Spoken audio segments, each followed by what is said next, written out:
Welcome back to my channel my dear students. এই ভিডিওরে আমি জন্ম পাঠর সেকেন্ড পার্ট को आज आलोचना करिबा। लास्ट वीडियो रे ऑलरेडी आमे कोष प्रकार भेद सहित केते प्रकार कोष रहिछि आ कोठी कोठी की प्रकार रो केते प्रकार रो जो हमर रहितला जनन प्रक्रिया ता विषय टिके आलोचना कर सकथिले। सो आज आमे पढिबा कोष विभाजन विषय रे देखिबा। Let's start. सो कोष विभाजन जो रहिछि ए कोष विभाजन मुख्यतः केते प्रकार रहिछि ना जीव जगत रे आमे जे देखिबा कोष विभाजन दुई प्रकार रो होइताय। केते प्रकार कहले आमे ना दुई प्रकार कोष विभाजन होइताय। जथा कोन कोन ता होइताय गोटी होछि हमर समा विभाजन बा ताकु सूत्रायन को होछि बा इंग्रजी ताकु आमे माइटोसिस बोली कहि थाउछु बुझिउछि। आउ सेकंड टी हला कोन हमर बोले ना अर्ध विभाजन बा अर्धायन बा ताकु इंग्रजी रे आमे कहउछु कोन मियोसिस बोली कहि थाउछु। क्लियर। तो देखो ए जो सम विभाजन प्रक्रिया बा सूत्रायन बा माइटोसिस टी को कोष रे हेताउछि मु गतकाली वीडियो रे भी कहिथिला प्रीवियस वीडियो रे कहिथिली जथा जोटा कि हमरो कायक कोष रहछि। कायक कोष रे हमें समय विभाजन प्रक्रिया देखिथाउ जहा कि शरीर बुद्धि विकास एवं विभाजन प्रक्रिया काम रे आस्ताउ बा व्यवहार हेताउछि। से भलिया आउ कोडे देखिबा हमरो ए समय विभाजन ना आदि जायक कोष रे मध्य रो जो जुग्मक जनन रो जो आद्य पर्याय रहछि से आरंभ पर्याय पर्यंत हमरो समय विभाजन प्रक्रिया रे घटुथिबा देखिबो पाइबा। ठीक अछि। आउ जो मियोसिस टी रहिछि एटा कोडे ना जुग्मक सृष्टि पई पुनी गोटे जुग्मक जो सृष्टि होछि माने गोटे अपत्य जेतल सृष्टि हे से पुनी पुनः सक्षम रहि थाय जे से भी मध्य जुग्मक सृष्टि करिया पई। तो सेही जुग्मक सृष्टि पई हमकु जो रहिछि जुग्मक जनन प्रक्रिया तार शेष पर्याय रे हमें मियोसिस द्वारा जुग्मक पुनी सृष्टि हेतिबार देखियको पाइबा। तो चलो देखिबा हमें ए समय विभाजन प्रक्रिया टी किभଳି भाबरे होछि आ कोन कोन पर्याय भितर अंतर्भुक्त होछि ताको आलोचना करबा। तो देखो समय विभाजन बा माइटोसिस जो कहले समय विभाजन बा सूत्रायन साधारणतः आरो दुईटी स्टेप बा दुईटी पर्याय रे हमर घटि थाउछि। प्रथम पर्याय रे हमर जो रहिछि न्यष्टि से न्यष्टि टी विभाजित होई थाय एवं एहा को हमें न्यष्टि विभाजन बा कैरियोकाइनेसिस बोली कहिथाउ। कोन कहबिले कैरियोकाइनेसिस। आ न्यष्टि भितरे आ गोटे द्वितीय जिनसडी रहउछि जोटा होछि कोष जीवक जोटा कि समय विभाजन रो सेकंड पर्याय रे बा द्वितीय पर्याय रे घटुछि जोटा कि कोष जीवक रो विभाजन बोली हमें कहबा बा ताकू साइटोकाइनेसिस कहबा। बुझा पडुछि। न्यष्टि विभाजन को हमें कहबा कैरियोकाइनेसिस आउ कोष जीवक विभाजन को हमें कहबा कोन साइटोकाइनेसिस। काइना साइटोप्लाज्म जो वर्ड टी रहिछि ताकू कोष जीवक तो तार ना होछि साइटोकाइनेसिस। बुझा पडुछि। कोटा न्यष्टि आउ कोटा हमर कोष जीवक मन बक एटा गोटे प्राणी कोष चित्र मु करछि। एटा जदी कोष हुए तार भितर थाए कोन हमर न्यष्टि टी हला एटा तार कोष झिल्ली तमर एटा कोष झिल्ली एवं आ भितर रहला जो न्यष्टि ए न्यष्टि झिल्ली आ भितर जो न्यष्टि रहउछि ये प्रथमे दि भाग हबो। एटा होछि हमर न्यष्टि विभाजन बा कैरियोकाइनेसिस। आ साइटोप्लाज्म बा जो कोष जीवक रहिछि हमर ए सब रे रहिछि। एटा तमे पढिथिबा आगुरु विभिन्न प्रकार कोष अंगिका रहि थाए जेमिति कि माइटोकॉन्ड्रिया थाए सेंट्रोजोम थाए आ एंडोप्लाज्मिक रेटिकुलम थाए ए सब रहिछि हमर कहा ऊपर रहिछि ना कोष जीवक जो अर्धतल पदार्थ 9th क्लास रे पढिछो से कोष जीवकटा को विभाजित होछि हमर सेकंड रे बा द्वितीय पर्याय रे होछि जोटा कि टिके कॉम्प्लिकेटेड प्रोसेस।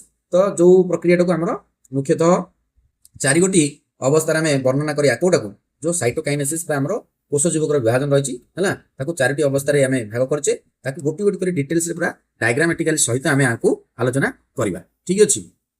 तो देखो एठी हमें देखिबा जो रही हमर कोष विभाजन रो साइटोकाइनेसिस प्रक्रिया को पूरा डिटेल्स देखिबा। जो चारोटी अवस्था कथा कहले हमें कोष जीवक विभाजन समय रे ते चारोटी अवस्था कोन कोन होई थाए ना गोटी अछि एठी हमर कोन ना आद्य अवस्था बा प्रोफेज बोली ताकू कहउची। द्वितीयटी हला तमरो मध्य अवस्था बाकू मेटाफेज को हाउची। तृतीयटी हला तमरो कोन उत्तरा अवस्था बा एनाफेज आउ शेषटा को कहउची अंतिम अवस्था बा टेलोफेज। बुझिउची। ए चित्र हमें देखिबा गोटी गोटी करिकि किबोली भाबरे प्राणी कोष आ उद्भिद कोष रे ए साइटोकाइनेसिस प्रक्रिया टी घटुची हला। तो देखो प्रथमे हमें आद्य अवस्था विषय रे आलोचना करबा। डायग्राम को मैं देखि दउची। तो डायग्राम सहित हमें डिस्कस करथिबा। ठीक अछि। देखो तो देखो आद्य अवस्था कौन कहउची ना आद्य अवस्था जो आरंभ प्रक्रिया देखिबा प्रथमे ताकू क्रोमाटिन जालिका बा क्रोमाटिन रेटिकुलम से हमको देखा जाए आ जालिका क्रमे धीरे धीरे सुस्पष्ट स्थूल रूप बा बड़ रूप धारण करे एवं परिशेष रे केतोटाई निर्दिष्ट संख्यक गुणसूत्र भाबरे हमको देखा जाए। जेमि देखो एठी चित्र अछि पिले एठी देखो एटा कोष रस रहिछि जेटा छाडी दे हमें न्यष्टि कथा कहउचे। तो ए जो न्यष्टि रहिछि ये न्यष्टि झिल्ली रो जो भितर रहिछि क्रोमाटिन गुडी को क्रोमाटिन जालिका माने जाल भलिया देखा जाउछ हमको। तो से क्रोमाटिन जालिकाटा धीरे धीरे स्पष्ट रूप धारण करुछि। बुझा पड़ुछि। आउ धीरे धीरे केते गुडी निर्दिष्ट संख्यक गुणसूत्र भाबरे हमें देखिबाकू पाइबा। बुझिउछि। एटा हमर आद्य अवस्था रे केते गुडी गुणसूत्र एटा स्पष्ट रूप रे देखा जाउछि। मोटा मोटा हेकि हमको देखा जिवो। ठीक अछि। आम टिके हाइलाइट करके देखदेले हम ये है ये आम देखा ठीक अच्छे। नेक्स्ट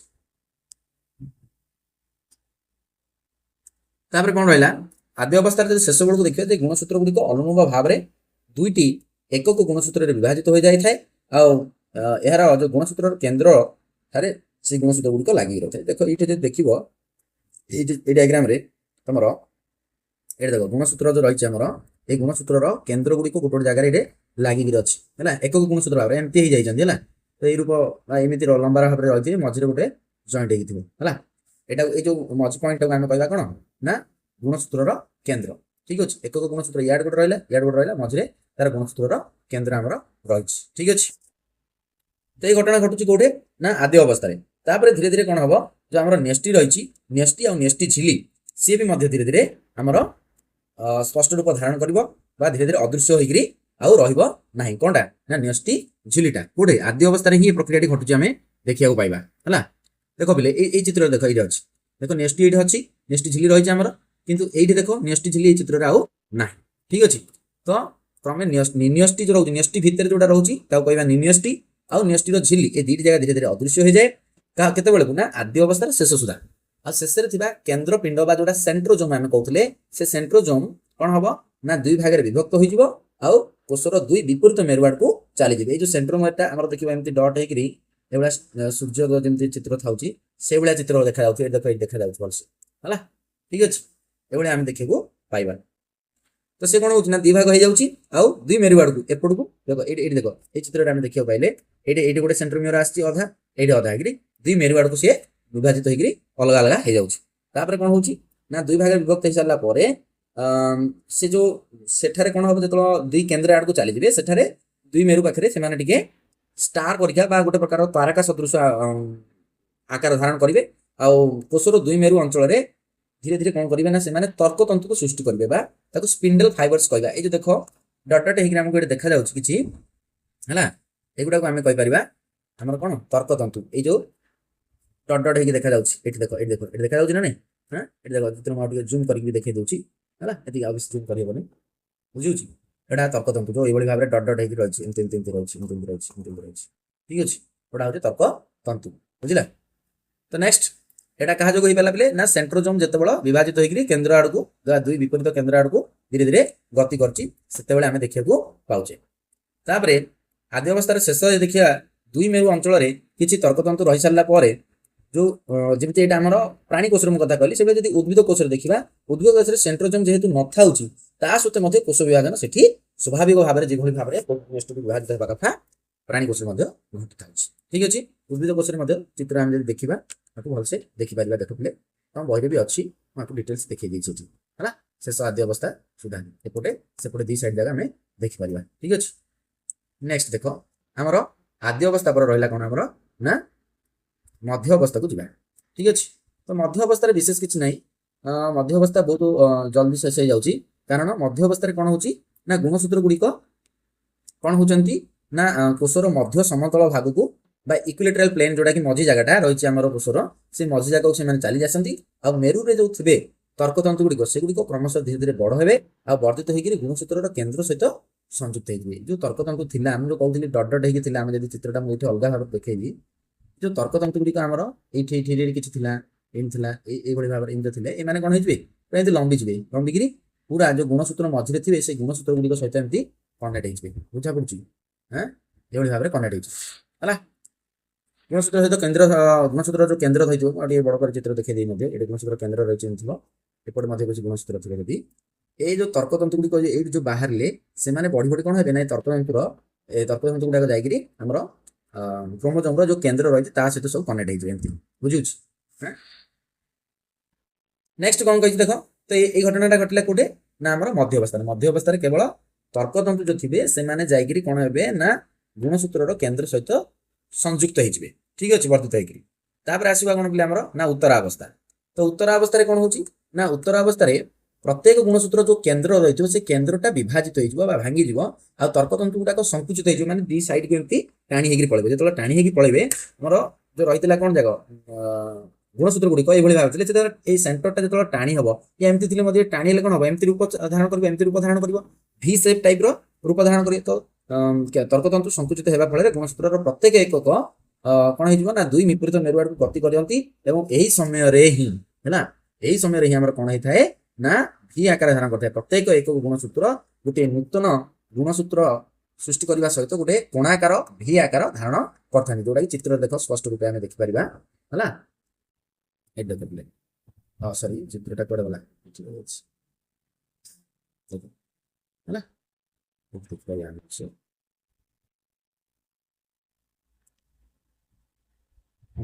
ଏଇଟା ଘଟିଲା ଆମର କ'ଣ ଯୋଉ ରହିଛି ଉତ୍ତର ଅବସ୍ଥା ସରି ହଁ ଉତ୍ତର ଅବସ୍ଥାରେ ଆମେ ଦେଖିବାକୁ ପାଇଲେ ଯେ ଏଗୁଡ଼ା କ'ଣ ହେଲେ ନା ଭି ରୂପ ଧାରଣ କରିଲେ। ଠିକ ଅଛି।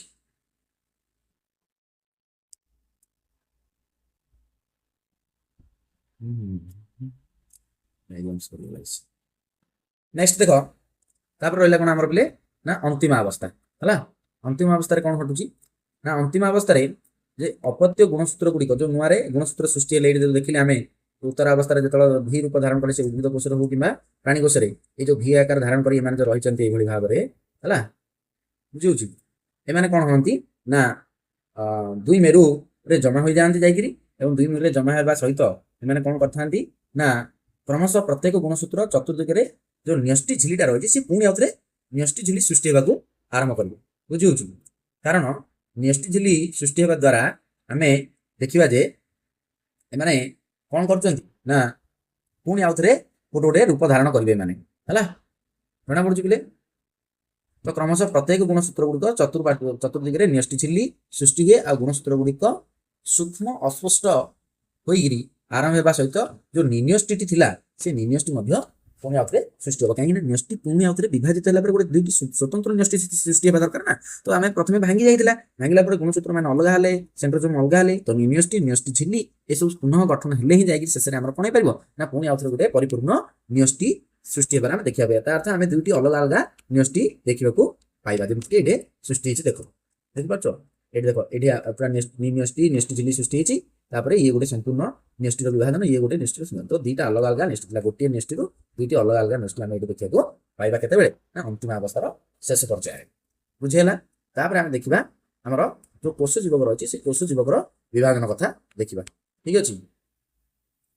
ଦେଖ ପିଲେ କୋଷ ଜୀବକର ଯୋଉ ବିଭାଜନ କଥା ଆମେ କହିବା, କୋଷ ଜୀବକ ବିଭାଜନ ଅତି ସହଜ ଲାଷ୍ଟକୁ ହେଇଯାଉଛି ଏଠି ହେଲା।